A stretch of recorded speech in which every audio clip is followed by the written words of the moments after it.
Good morning, Mr. Speaker. My question is for the Premier.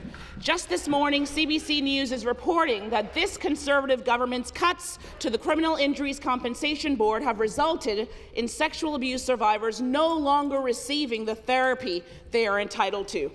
These cuts also mean that survivors of childhood abuse are no longer eligible to apply for funding for supports, Mr. Speaker. I am a survivor of child sexual abuse. 1 in 3 women will experience some form of sexual violence in their lifetime. That means that many women in this very legislature, MPPs and visitors, will be or are survivors of sexual violence. Why is this government, Mr. Speaker, refusing to honour promises made to survivors of sexual abuse? Thank you.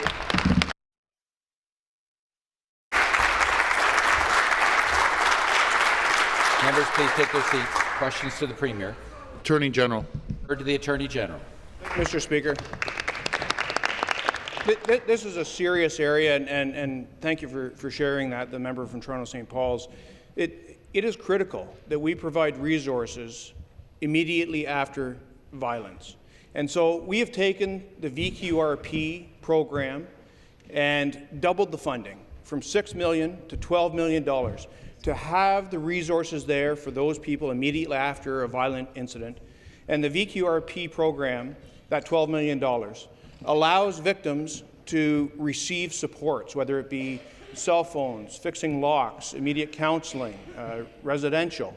It's critical that we have those supports for them when they need them immediately. And we've not only doubled it, what isn't widely known, Mr. Speaker, is that allows them to not be out of pocket. But that $12 million is not a capped limit.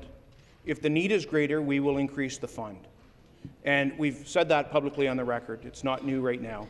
But, Mr. Speaker, this is a critical issue that we have to be there for victims. And we've expanded.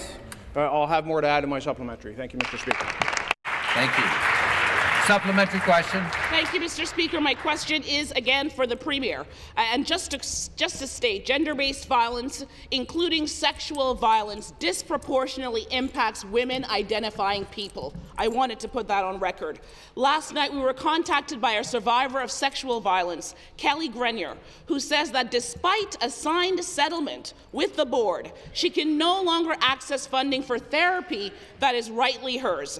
And no one in this Conservative government, Mr. Speaker, is picking up her calls. She doesn't know where to turn next. She and other survivors were never consulted or informed about these cruel and retroactive cuts. It's not too late for this Conservative government to do the right thing and reverse course. Mr. Speaker, my question is this. Why is this government so intent on re-victimizing Ontario's most vulnerable people? What does this Conservative government have against survivors of sexual violence, for goodness sakes? Thank you. Members, please take their seats.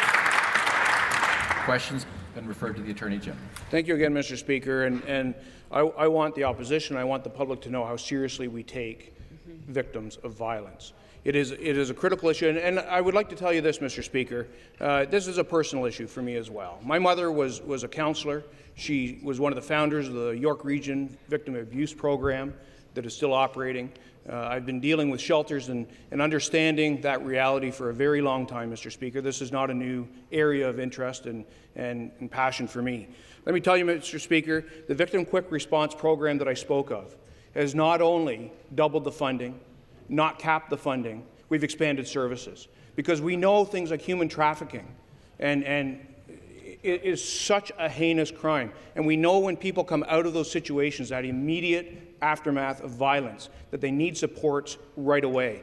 Mr. Speaker, we have done some reforms to deal with outdated programming that actually did re-victimize individuals, and we're putting the resources in their hands immediately at every turn. Thank you, Mr. Speaker.